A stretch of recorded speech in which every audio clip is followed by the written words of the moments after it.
welcome back to Operation Intel, where I've started a podcast here to bring down the number of veteran suicides. We average about 22 a day. And I believe through conversation and talking about the things that we have seen and dealt with,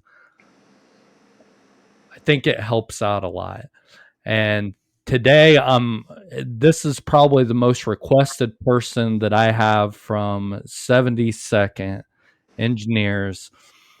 Somebody I have a great deal of respect for, Dennis Leonard. How you been, bud? Doing good, brother. Doing good. How about you? I cannot complain. I traded in boots for being a dad, and I'll tell you what, I don't know which one's more stressful. Yeah, put down the rucksack, picked up the diaper bag. There you go, man. There you go. What you been up to, man? I haven't talked to you too much. I talked to you here and there. Been doing good? Doing good. Doing good. Just traveling. I hunt as much as I can. I work with several nonprofits to help other vets get out hunting and fishing. And just had a grandbaby born, so been traveling down to spend time with them. And sounds like I gotta start calling you Papaw. Yeah. Well, for those that don't know you, tell me a little bit about yourself, where you grew up at, what made you join the military, what was life like before the military for you? I grew up here in central Pennsylvania. Your typical, not city living, but suburbs. Played sports, baseball, football, wrestling, hunting, fishing. Here you can start hunting. You get your license as early as 12. Wow. So every fall in between football season, wrestling season was hunting season. Typical stuff, out making ramps with your bikes and doing stuff that probably should have ended in a lot more broken bones or stuff like that. But at the time it was fun because we didn't have warning labels. Yeah, we definitely didn't. We didn't have the internet either. No. All the fun stuff you wanted to see you or your buddies had to do in person. Thank God that stuff wasn't recorded now, huh? A lot of us would probably be in jail. Yeah, there you go. There you go. So you grew up in Pennsylvania, played sports. What made you initially want to join the military? I got a lot of family in the military. I got a grandfather that was Army. He was actually. I have pictures of for him, the barracks they were in. Remember down in Camp Forsyth, I think it was, down where the commissary is at Riley, those old wooden training buildings? Yeah, the real old ones? Those were his barracks when he was stationed at Fort Riley back in the 60s. Holy crap, man. Had a grandfather in the Navy, a cousin in the Marines, a cousin in the Coast Guard. We've hit them all except for the Air Force. And I don't know, it was probably about the age of 12, I decided I was going to join the Marines. And the time rolled around. I was 17. I went to talk to a recruiter. And, having enough family in the military, I knew if it's not in writing, don't count your chickens. Because it's... Yeah. And I went in and he's like, well, you can do basic and then we'll find you a job. And it's like, nah. I walked out and walked right next door to the Army recruiter. He said, yep, here you go. We got it. We'll give it to you. We'll put it in writing. I said, sign me up. Yeah. So I ended up at 17. I did the delayed entry program because I had missed my chance to go to, because some places you can do basic in between your junior and senior year. I missed that window, so I was just delayed entry until after we graduated. They had my ship out date to go to basic. So, yeah, I know a lot of guys. You're actually, I think, the third guy that has told me that they basically enlisted at 17. McCoon, Crouch, and I believe there was another one too. I think that Macaluso, wasn't it? Yeah, it may have been Macaluso, but that always, you're still a kid, man, and it always makes me wonder. if I would still join the military knowing what I know now. But I think I probably would, to be honest with you. I think it teaches you to grow up a lot quicker. It does. It's a double edged sword. It teaches you to grow up, but if you see the stuff that we did in the military, it's like these guys are like 12. Yeah. It's absolutely insane. I was talking, I believe, to Crouch about this, and it was one of those things where, you're in a war zone and you're still a kid. You don't see very many guys, our age now that are being deployed over there, Mhm. and they're out by now. So basically, you have a bunch of kids over in a war zone. So it's insane. So basic training. First of all, what was your MOS? I was originally a 62 Juliet. I was a construction equipment operator. Yep. Um, but because they had the C trucks in the 12 Bravo company, that's where I got sent as strictly that's your job. This hunk of shit that the military has is your job. And then once I got there to the unit, I ended up being licensed on more of the equipment than the driving instructor, so they didn't want to let me leave then after that. So it's like, all right, I did everything you guys did, even though that wasn't my job. Yeah, that was always weird to me. Because I remember actually last night I was laying there thinking about this, and I was like, I don't believe that he went in as a combat engineer. I got to talk to you a good bit back at Riley through playing football and stuff, but I thought that I had remembered you not being 12 Bravo, so that was always interesting to me. So you sign up as that. Where'd you do your basic training at? Leonard Wood. Oh, you did it at Leonard Yeah, Wood. yeah, Okay. because it's still considered an engineer. It's just not a combat engineer. Oh, We okay. didn't do OSET like you guys did. We did, our basic and then our 7 weeks of AIT, but it was still all at Riley, right? Or I mean, at Leonard Wood, right there. Oh, cool. So, when you first got to basic training, what was your thought about basic training? How'd it go for you? I know you're a strong minded person, probably one of the strongest minded people I've ever met in my entire life. So I don't think basic probably affected you as much as some. But how did that go for you? Any surprises? Not really. I think going in, like I said, having as much military background in the family as I did, I was sort of mentally prepared. Um, not wasn't physically prepared as I should have been, but that's what basic training is for. Yeah. Um, but yeah, it going through it sucked. As soon as you graduate, it's like, man, if I could go back in and do that over again, I'd do that again in a heartbeat. Yeah, that's exactly what I was telling Crouch that I think that Iraq was easier than basic for me at least. I think that there was just a lot less stress there. I don't know why it seemed that way to me, but a lot of guys say the same thing. Um, I hated basic training, but I loved it all at the same time. But kind of like what you just said, once you get out of basic training, it's not so bad, Mm-hmm. right? Then you went. Did you go straight to Riley? Yeah, yeah. When in AIT, everybody, when you're coming close to graduation, everybody comes down with their orders, and they're handing them out. People are going all over the place, and it's like Fort Riley. It's like, where the hell is Fort Riley? I thought the same thing. I was basically like, I don't know. Everybody from my class went to Hood, and I got Fort Riley, and I was like, I don't even know where the hell that is. But for somebody who hunts, I'm sure I think I remember you fishing a lot out there for some reason. Fished a lot, but couldn't get my leave for hunting would never get approved because the senior NCOs all hunted, and they would take their leave then. So low man on the totem pole.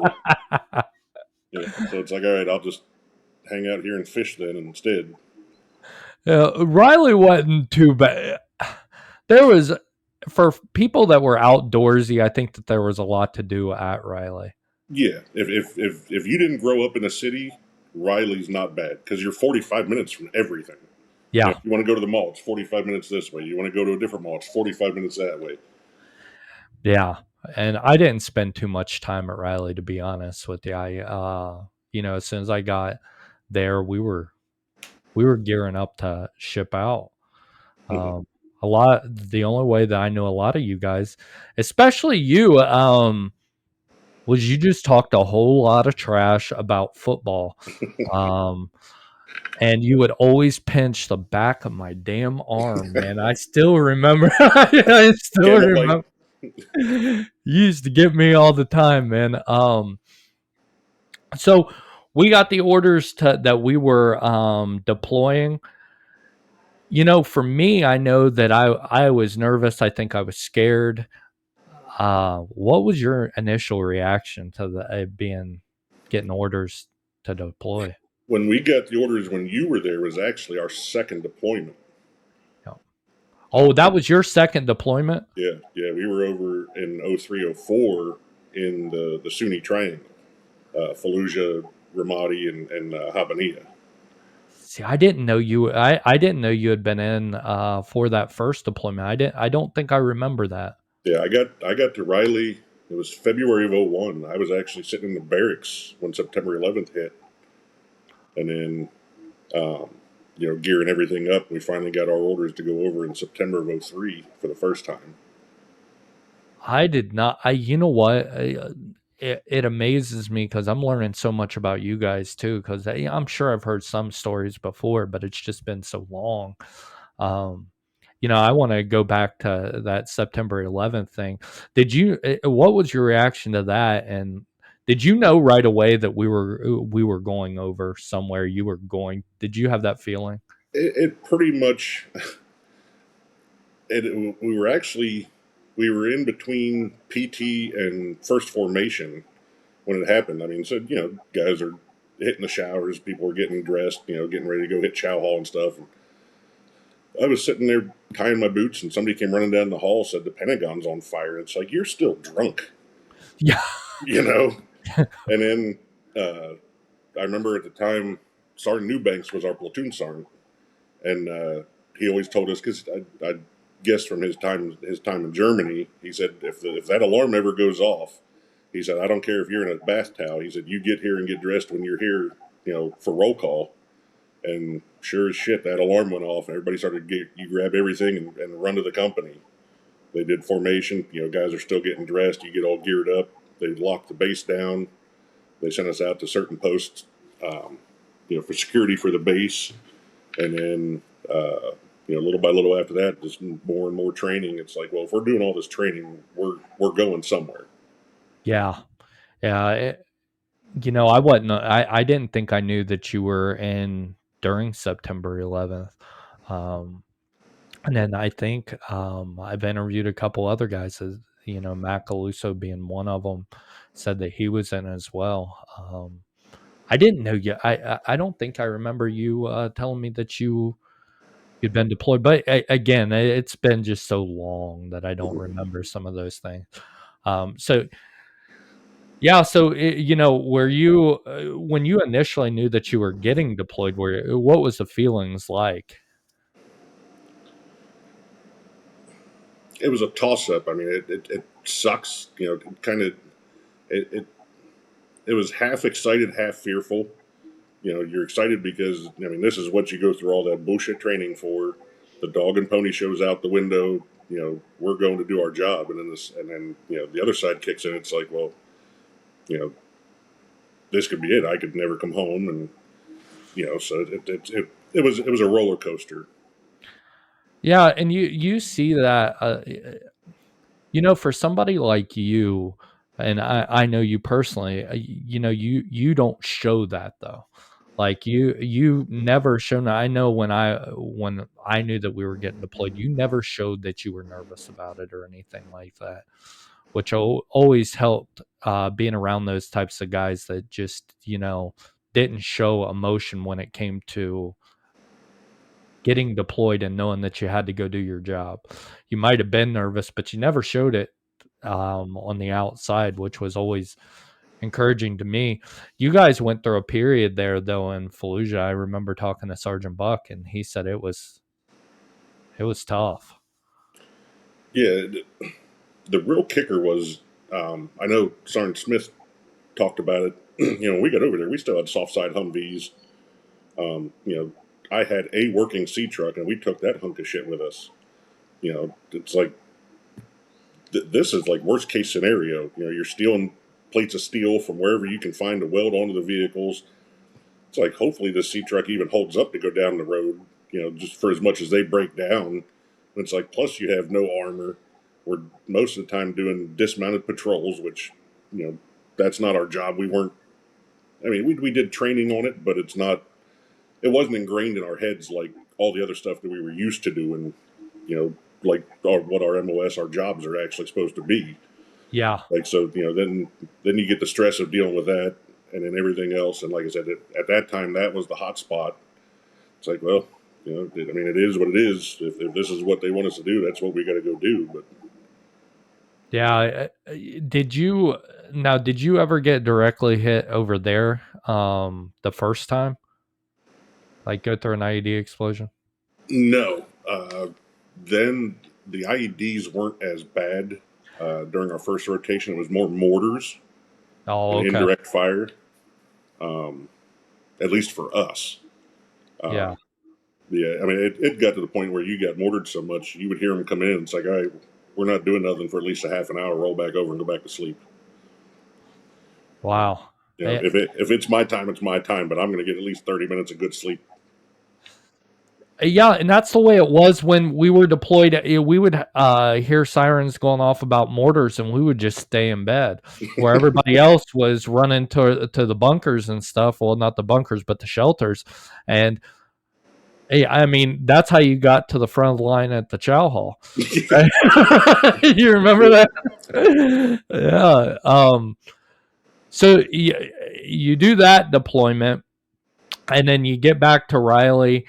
Um, Does the feeling change when you hear that you're getting deployed again now that you kind of know what you're walking into a little bit? Like what's that feeling like? It wasn't so bad getting the orders the second time. I mean, like I said, you spent a year over there to begin with. It's like, all right, you know what to expect. You know the temperature is going to come. You know the cold season's going to come. You know what you're going to deal with. You know over the time that it's happened.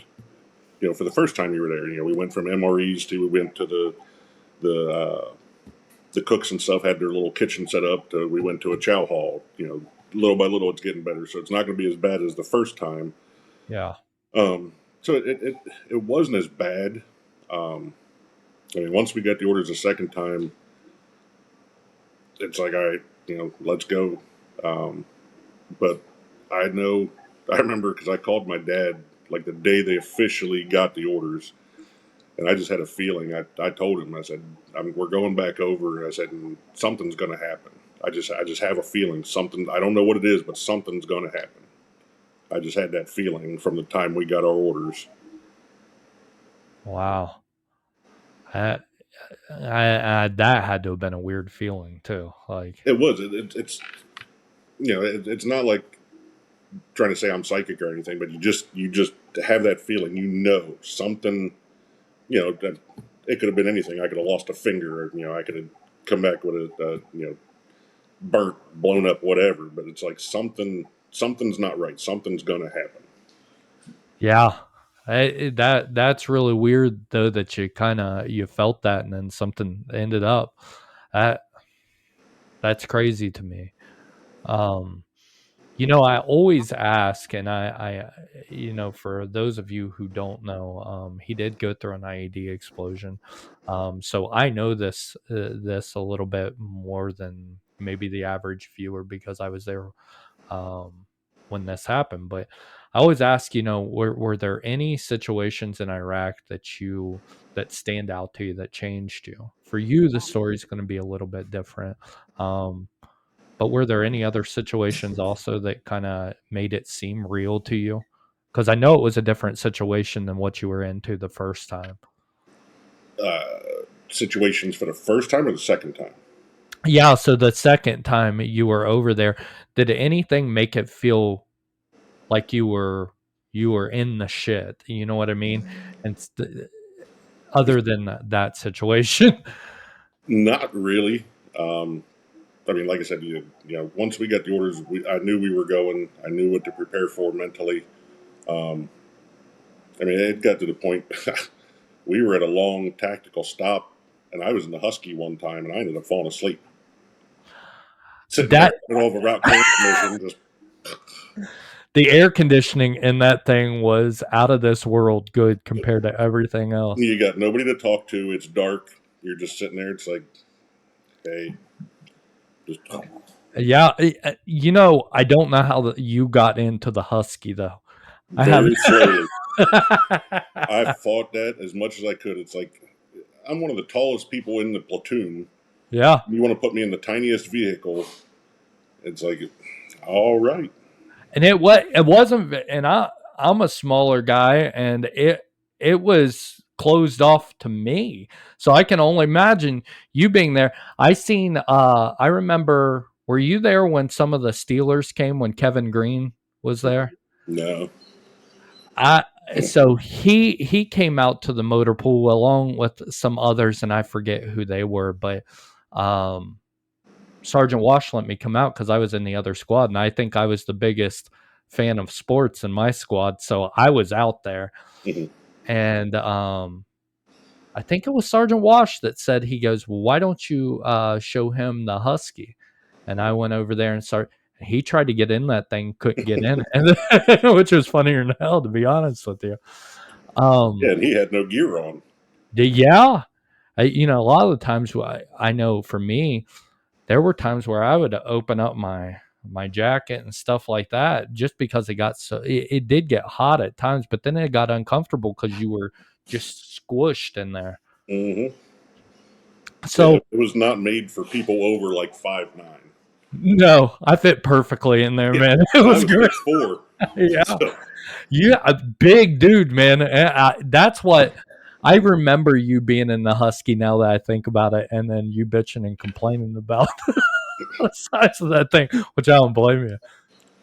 So, let's talk about the day everything changed for you. And you know, we were talking off camera about this. I know you don't have a lot of stories of what our recollection of that day would be, but I don't think I've ever heard it from, and I've talked to you a good bit since then because of BAMC and stuff. I don't think I've ever, heard your side of that story and how that day started off and things like that.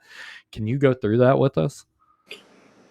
to start it off was actually I was not supposed to be on that patrol that day. I took the seat for Helmuth, who was home on, I don't know if it was mid tour leave or if it was emergency leave. He was home, so I filled that seat for him that day. Oh, wow. Wow. If you've been watching the podcast, our jobs in Iraq was to clear main supply routes. So we drive about 5 miles an hour for 10, 12 hours a day looking for roadside bombs. And up until that day, Leonard, I had not seen anything other than, 155 rounds was the largest thing that we had seen. But when you guys got hit with the EFP, that was something I had never seen before, or I don't even think I had heard of them, to be honest with you. The only thing other than the 155s that I had heard of, you remember Sergeant Stone? He was the senior medic. I think I do. They got hit with propane tanks. I They got hit with. buried a row of propane tanks under the road, hit him, and it ripped the vehicle in half. Because I remember when I got medevaced out, as soon as I got there, he was there. So it had to have been right before we got hit. But other than that, it was pretty much like you said, your typical 155s. Yeah, that's why, and you felt safe in those vehicles too. That was the crazy part about it. I think with your situation, I think it brought a lot of doubt in those vehicles because I know me, I when we were going down the road, I was a lot more observant and stuff like that. We were stopping at everything because of what had happened. Um, so you weren't supposed to even be there, and that area in which it happened was kind of quiet, to be honest with you, Leonard. We didn't get Predator down there in downtown Baca. We literally, that was our that's where it was the most hot at. Where you got hit at, we didn't really have too many problems there. No, no. Sorry, the dogs decided they want to play. I got Um, 3 of them. yeah, but I mean, you remember what it was like. It's our guy. We got to clear this route. It's like, but if we get to what was that? Fob Blue Babe. Yeah, that Like was if we hurry up, we can get there, and we got 20 minutes before chow ends. Yep. You know, Mongolian barbecue, buddy. and those huge omelets they would have for breakfast. Oh God, man. But yeah, it was. I mean, we hit our halfway point. We went up, pushed up into Muqtadiya there, and then we picked up a civilian. We were escorting out. He was, I don't know if his contract was up, but he piggybacked a ride off of us back down on his way to Balad. So we had a civilian in the back of the truck when we got hit too. In your truck? Yeah. That's the first time I have ever heard that. Yeah. I did not. I thought it was you, Sergeant Wright and Biggs. And then that civilian contractor.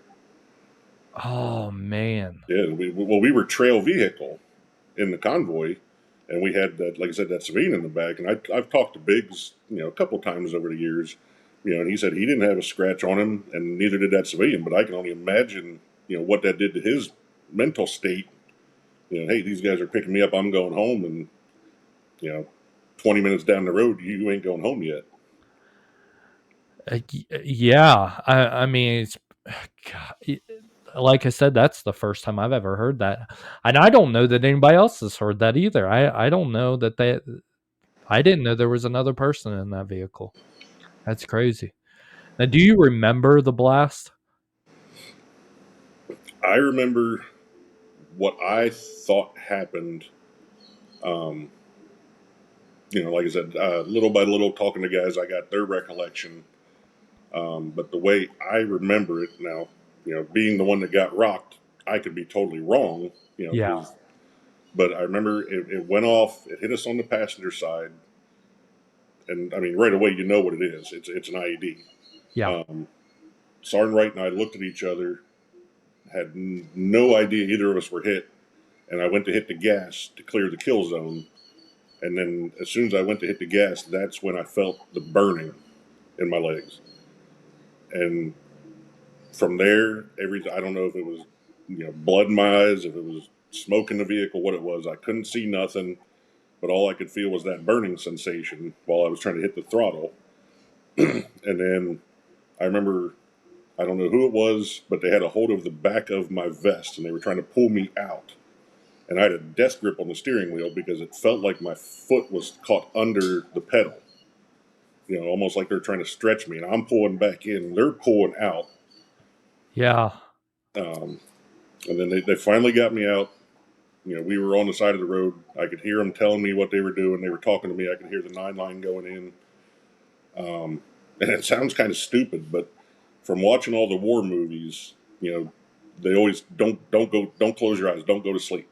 It's like, all right, so I gotta stay awake, at least till the chopper gets in. And, I could hear them doing what they were doing to me, tourniquets, whatever. I could hear them doing what they could to Sergeant Wright. Couldn't see nothing still. And I heard the birds coming in. Once the birds got in, they got us loaded up on the birds. I could tell that, you can hear that it's different people from the voices. It's not our normal guys that their voices. Yeah. And then they started cutting everything off. They got to, check for bleeds and stuff. And then it's like, all right, I can rack out now. I'm on the bird. And then I don't know how long it was. I woke up in a field hospital in Balad. And, maybe it's just me. Maybe it's every man that could ever get blown up. But the first thing you do is you check your junk. it's there. We're good. And I looked Yeah. down, and both my legs looked like big Q-tips. They were wrapped, big wads of gauze. Yeah. And one of the nurses there noticed I was awake and came over. Um, I asked for a drink. They gave me some Gatorade, which was a bad idea because I threw it right back up, but somehow I cleared the bed. There was no red Gatorade on my entire bed.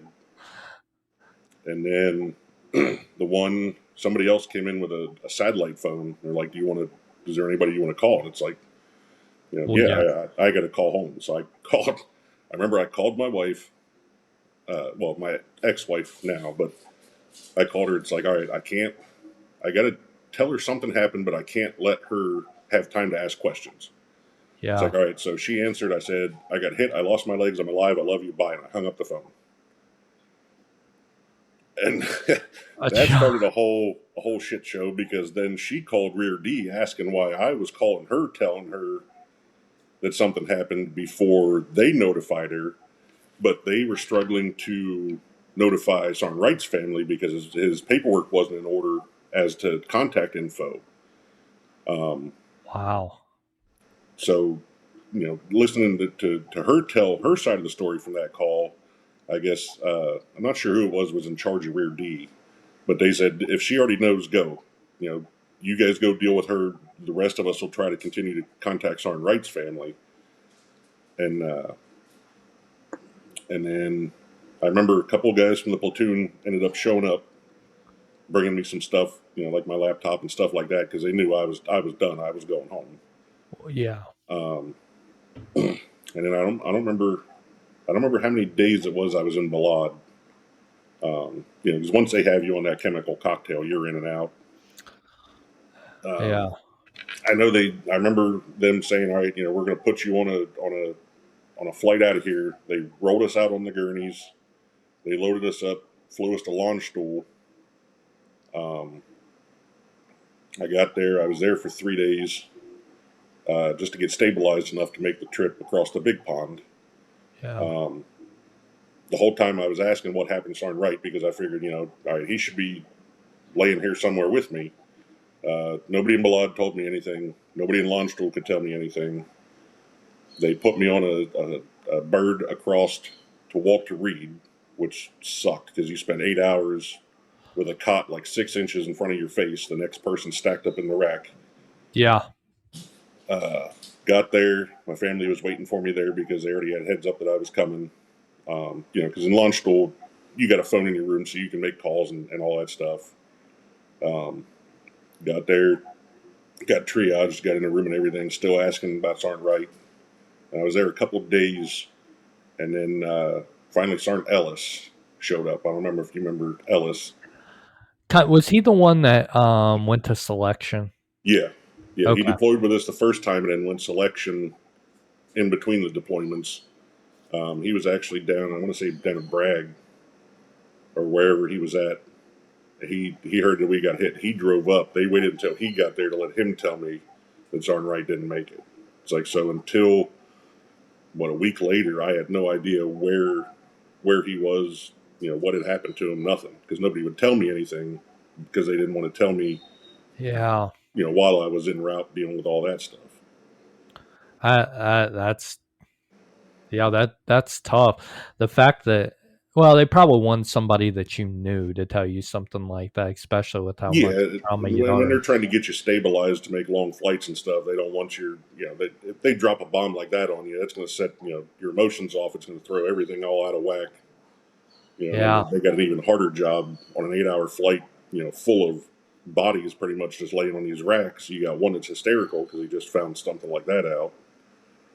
Yeah, because that's tough, man. I know on our end because I don't remember who told me, but I remember we knew that something had happened, and we were all pulled into a formation there on the volleyball courts, and we had I want to say I want to say it was first sergeant that let us know kind of what was going on.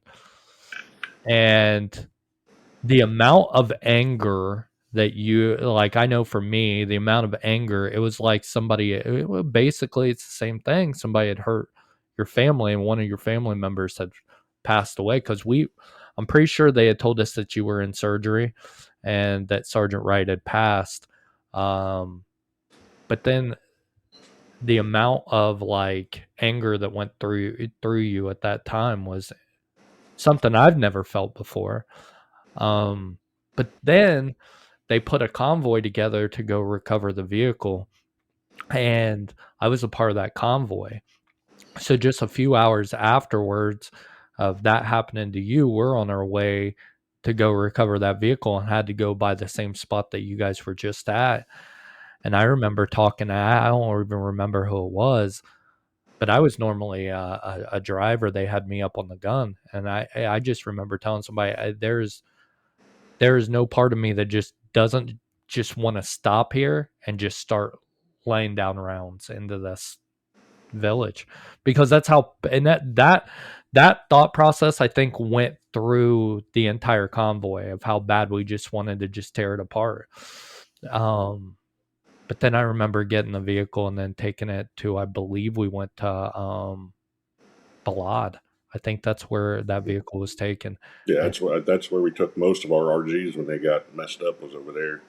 I forget what the company was that fixed them up over there. Yeah, Mantech yeah. is.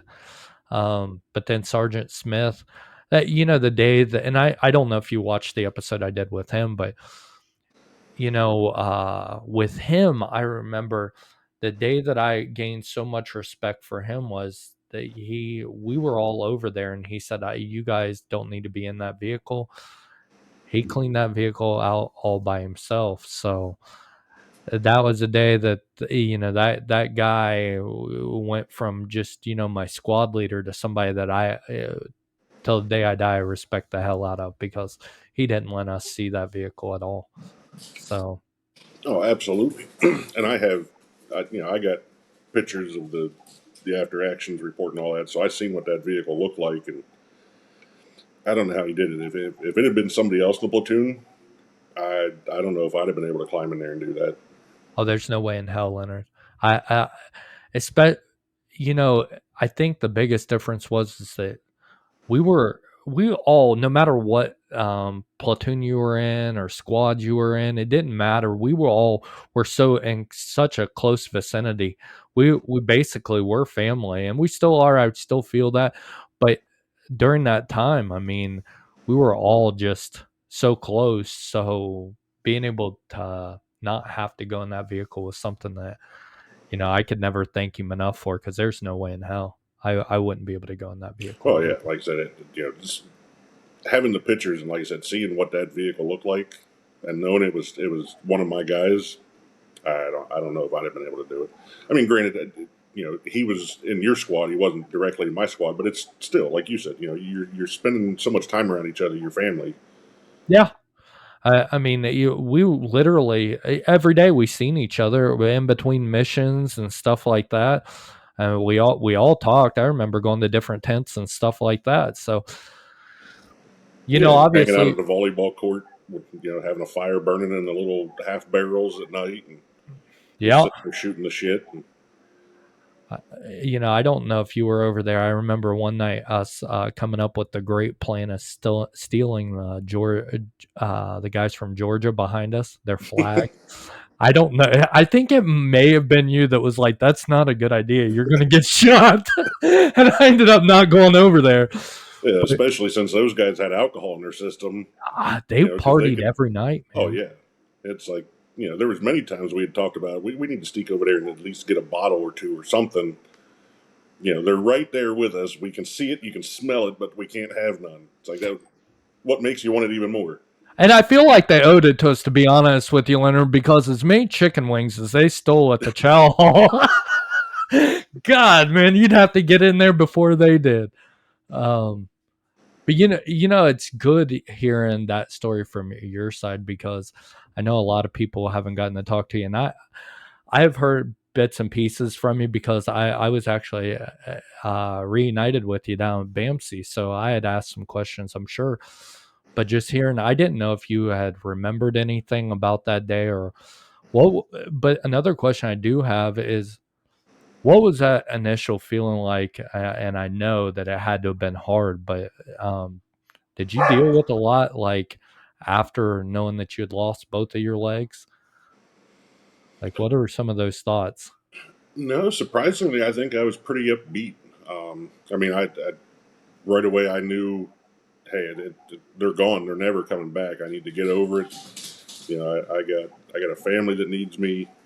You know, I'm going to do what I want to do because you know your life's short enough as it is. And I pretty much since I got to Walter Reed, I mean, that was my mindset.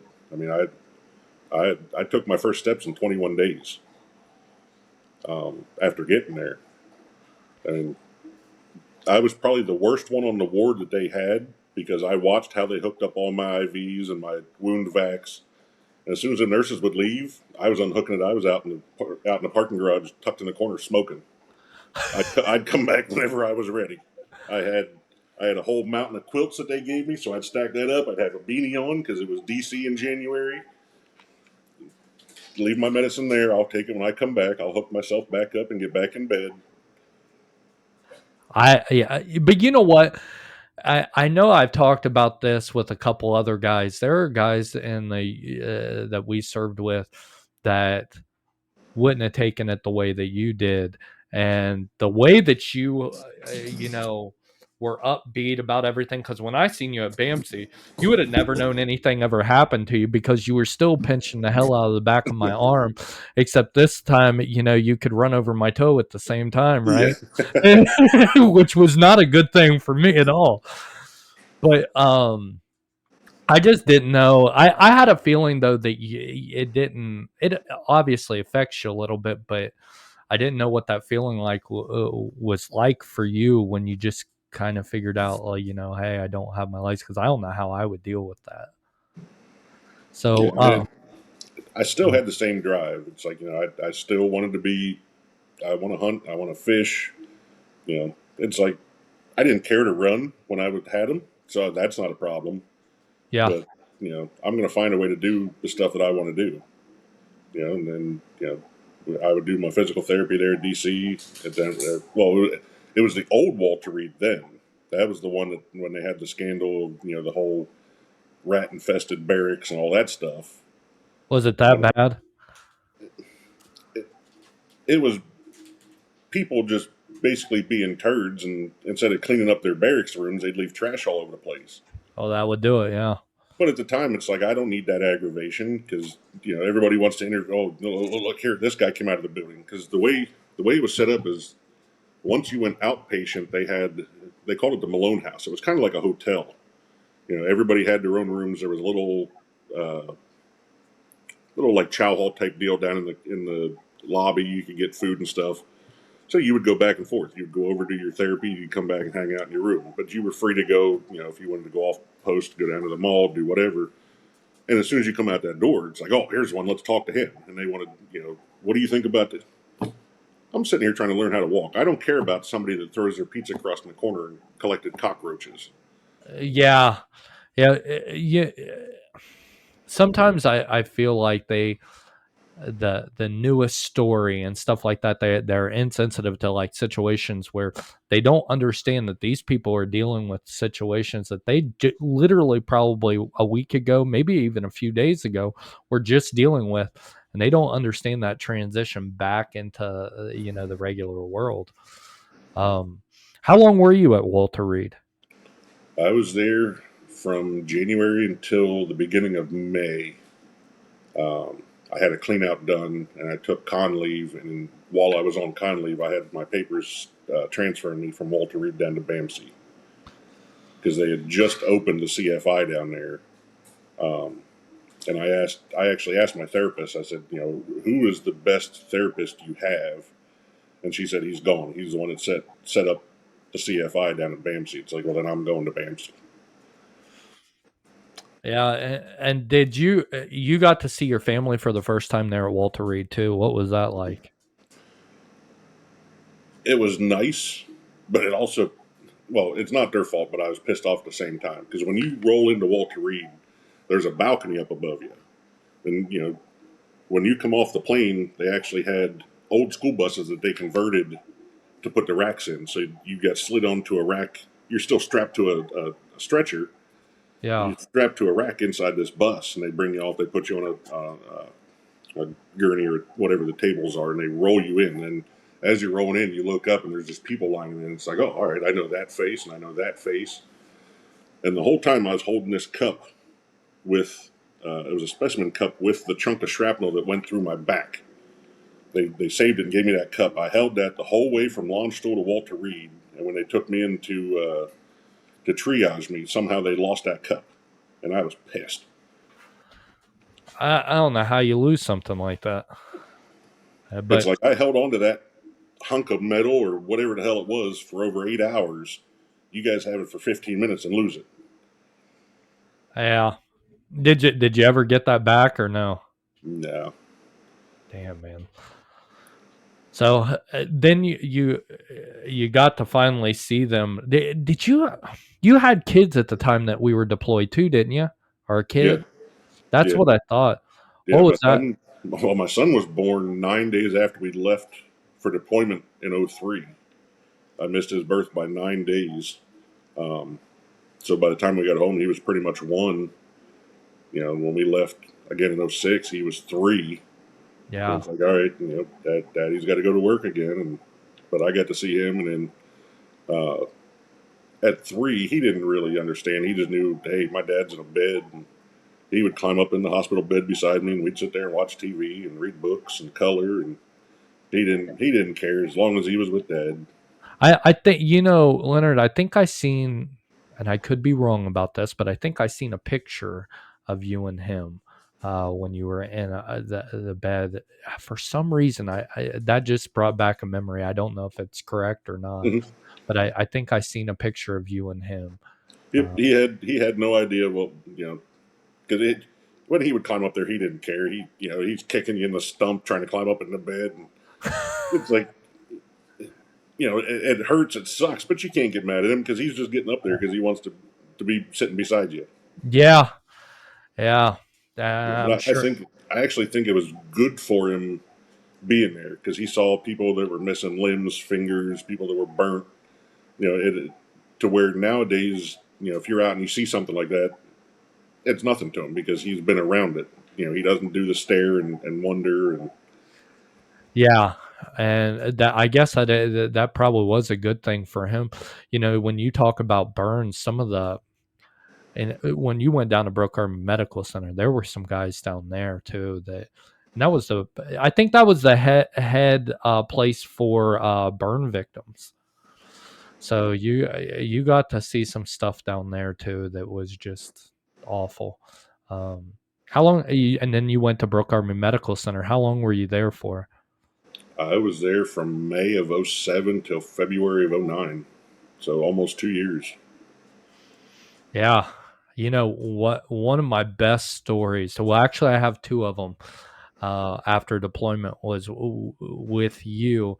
I remember hearing that you were down there at Brook Army Medical Center when I had gotten there, and it was like I think it was me and Goen and Crouch. Maybe Crouch was the one who told me that you were there.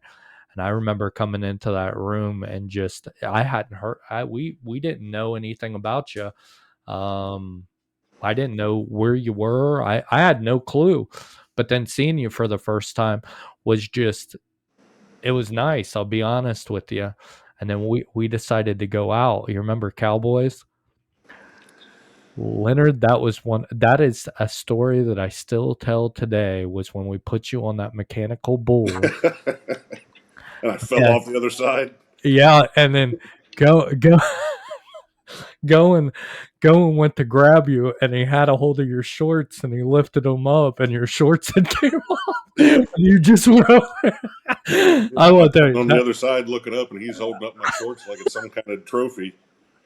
Yep. it was hilarious though, man, and it was just really good to again see you, but not only see you, but see that you were doing well, which I don't know that I would have been doing as good as what you were doing, man. But it was good. There was a lot of alcohol involved in San Antonio. I remember you telling me that you chased somebody in a wheelchair that was staring at you. Yep. We had. I got escorted back to the base one night. Apparently, I went. You know how at the end of the bar sometimes they'll have that thing that flips up and down. This is a story. Apparently, he went behind there and closed that, and I just ducked and rolled right under and kept chasing him. So when the cops had got me, they just escorted me back to the gate. And Oh man. Some of the stories I remember you telling me that story and laughing my ass off on that one. So in '09, you get medically retired, right? And another before we get there, I remember also what was it? I told you I could beat you in a race in the wheelchair. Do you yeah, remember that? yep. You We left the you barracks and went around the company down to the offices and back. And yep. you're cheating as you were out running trying to push the chair. And you gave me a head start too. I remember that. It was like halfway and you started out. I remember, man. I Yep. remember that. That's another really good memory of mine when I was at BAMC. So you get out. Um, were you planning on staying in? Like, did they give you any other alternatives, like doing a different job or anything like that, or was it just like, hey, you need a They told me the only way I'd be able to stay in is if I had prosthetics on and I could walk with a ruck. And it's like, going through physical therapy, it's like walking's hard enough. There's as an above knee, it's going to be damn near impossible to do it while carrying a ruck. And is that a stability thing? yeah, Yeah. yeah, because you don't have control of your knees. If you're a BK, yes, because you still have control of your knees. As an AK, if you're not on point and keeping everything, keeping your muscles contracted to hold that knee, you're going to drop. Yeah. Um, and then they told me, we can find you an office. No, me and offices don't work. Yeah, same here. And you know what's funny is I think a lot of our guys are the same exact way because I remember them telling me when they med boarded me, hey, we could do a different MOS, and I loved what I did, man. I Yeah, loved I loved it, and I couldn't imagine being deployed and sitting behind a desk the whole entire day.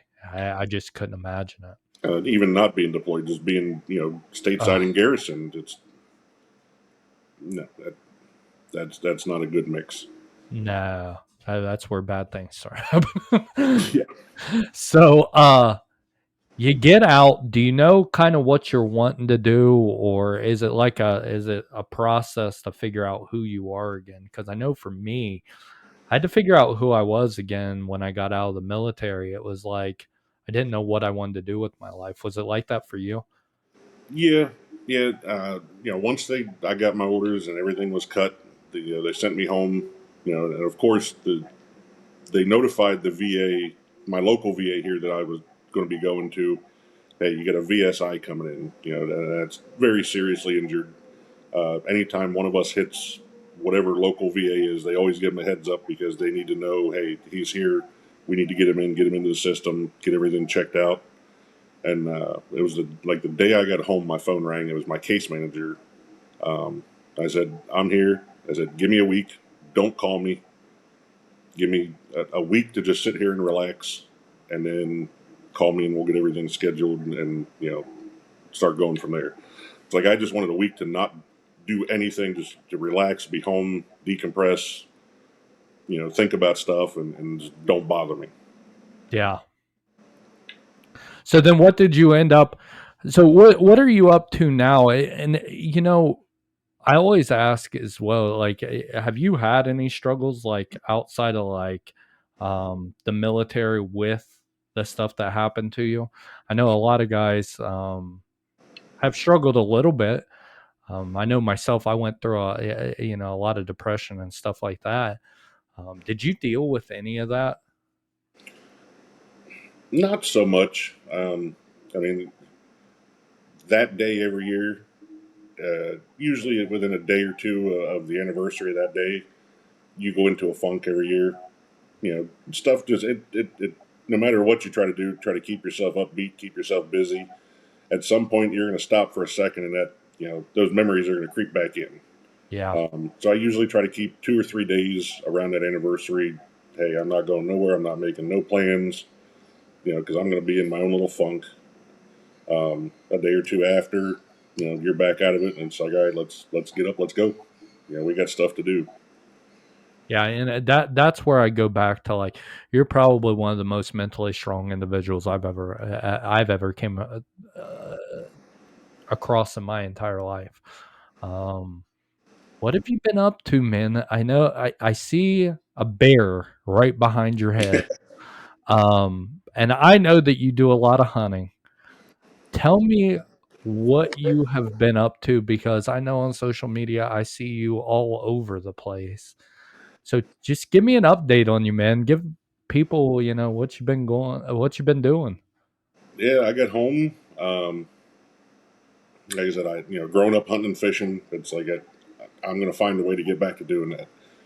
Fishing is kind of fallen by the wayside.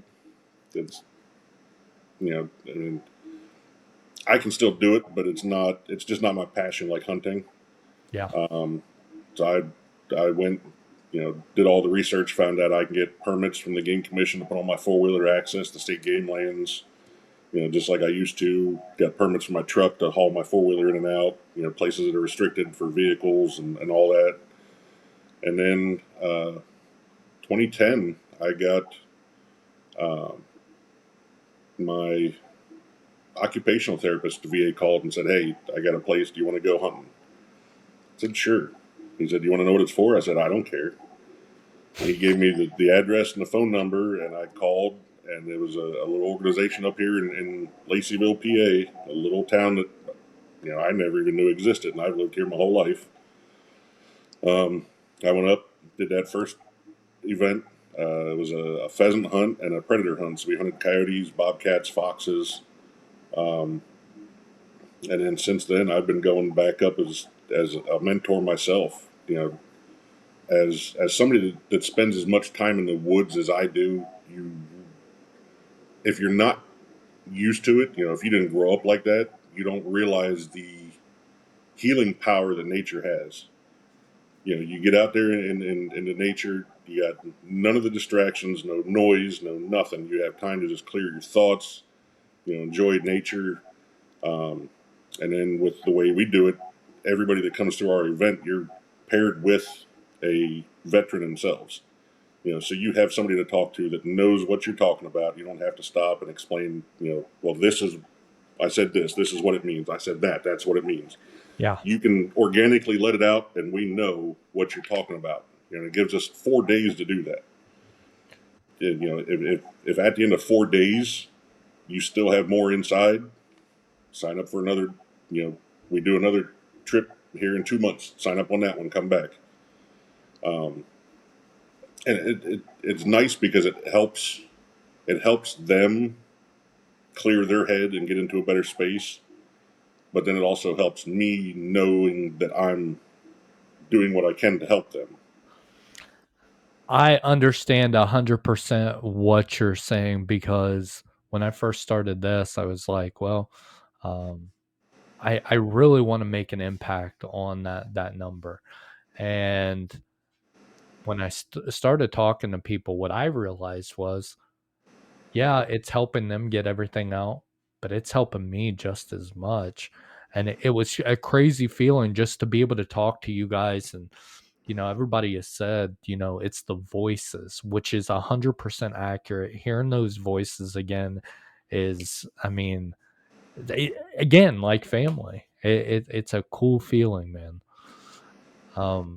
So you've been doing the hunting thing and taking veterans out and doing the mentor thing. Um, what are some of the things coming up that you could refer veterans to if they're interested? Uh, let's see. It's September, so October there is an inline deer hunt. Um, Another organization that I work with is out I'll be out in your neck of the woods here next week. They Yeah, do I better see. I'm good. We have been doing this for way too long. I since didn't even know you were. 2017. I didn't know that you were coming to Wilmington every year since 2017 until what, last year, or was it the year before? Might have been 2 years ago when I put two and two together that your cousin's picture on the truck was your cousin. Yeah, yeah. That road right there, by the and we talked again this year, right by that golf course, is named after him as well. Which is, it's like your two worlds collide, Yeah. which is cool, man.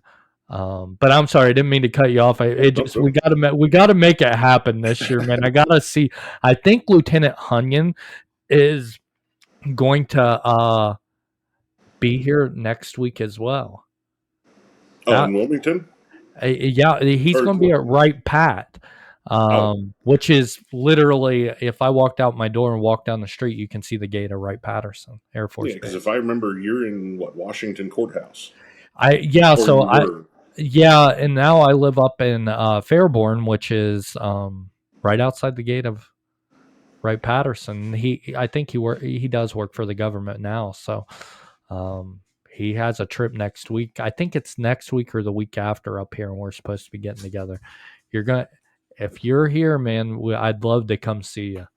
Yeah, yeah. I'll be in town Tuesday. We could probably link up Tuesday night because Wednesday is when everybody starts showing up. So we're gonna be pretty busy after that. Perfect. But they have that event runs Wednesday through Sunday. That they do shooting competition. They do fishing. They do skydiving. They do a concert Friday night on the farm. Um, after hours, once the sun goes down, they kick up a bonfire. They have singer songwriters from Nashville that were in the military that come up and they sit around the campfire and sing and Oh wow. just you know bond with other vets that you've never known. You come in 4 days later. You come in as strangers. 4 days later, you're leaving with friendships that can go on from there. Which I mean that's how everything goes. Networking, connecting. Um, we have that one, and then the middle of October, there's another deer hunt in Ohio that I'd come out and mentor for. Come January, we have a flintlock deer hunt. March, we do a flintlock rifle build, where we actually teach them how to build a working flintlock rifle. And then end of April, beginning of May, depending on our state turkey season, we do a turkey hunt. I mean, so there's always stuff going on. You stay busy is what I'm hearing. There's no moss growing under my tires, brother. Well, listen, I end every interview off with this question, and I know you've been watching, and I really appreciate the support you've given me and all the guys that I served with. Um, but what advice would you give to a veteran maybe that's struggling with things that they have seen done, struggling today? What's some advice that you would give them from your personal experience? Talk to someone. You know, you can see people every day, all day, but until you actually talk to them, you don't know what they've seen. They could be somebody that knows exactly what you're going through. They've dealt with it themselves. They have avenues and systems set up that they've used to help them. They can turn around and help you. Yeah. You know, don't wait. Don't think that you're alone. Reach out. I think that's great advice, and I think it's an ongoing thing where people are, all veterans are saying it. Even Sergeant Smith was like, talk to somebody, and I think that's my message too. That's the whole reason why, one of the reasons why I started this was just, we don't talk to each other enough, and I think that there's power behind that when you get to talk to somebody. Well, and it's almost ingrained into your head being in the military that if something happens, you pick up, you carry on. Yeah, Almost to your detriment because that's what has been ingrained into your head since basic training. yeah. You know, if everybody else in your squad dies, you pick up and carry on by yourself. You know, and that's the hard pill to swallow. Hey, I can't do it myself. I need somebody else. You know, I never even went back and thought about that, how ingrained it is to just pick up and carry on. And, you know, I think that causes us later on down the road to deal with a whole lot of problems that we're not ready for. So, but listen, man, thank you so much for getting on here with me. My pleasure, man.